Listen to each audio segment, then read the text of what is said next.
இங்கே நம்ம ஹீரோ அவரோட நாயோட டிராஃபிக்ல ரொம்ப வேகமாக போயிட்டு இருக்காரு. இவர் ஏன் இந்த மாதிரி வேகமாக போறாருன்னா, இந்த உலகத்துல இவர் மட்டும்தான் உயிரோட இருக்காரு. இவரை தவிர மற்ற எல்லாரும் ஜாம்பி வைரஸால பாதிக்கப்பட்டுறாங்க.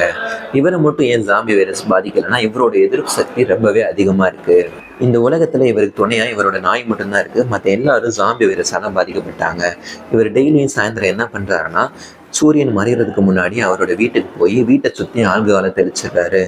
ஏன்னா நைட் நேரத்தில் இந்த சிட்டியில் ஜாம்பிகள் அட்டகாசம் ரொம்பவே அதிகமாக இருக்குது. ஆல்கஹாலை தாண்டி ஜாம்பிகளால் உள்ளே வர முடியாது.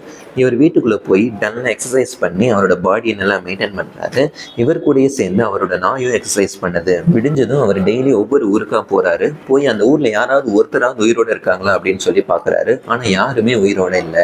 அடுத்ததான் அவர் அங்கே இருக்க ஹார்பருக்கு போகிறாரு. ஹார்பருக்கு போய் அங்கே இருக்க ரேடியோ மூலயமா இவர் உயிரோட இருக்கிற தகவலை உலகத்துக்கு சொல்றாரு. யாராவது ஒருத்தராவது இவருக்கு பதில் அனுப்புவாங்களா அப்படின்னு பாக்குறாரு. ஆனா யாருமே இவருக்கு பதில் அனுப்பவே இல்லை.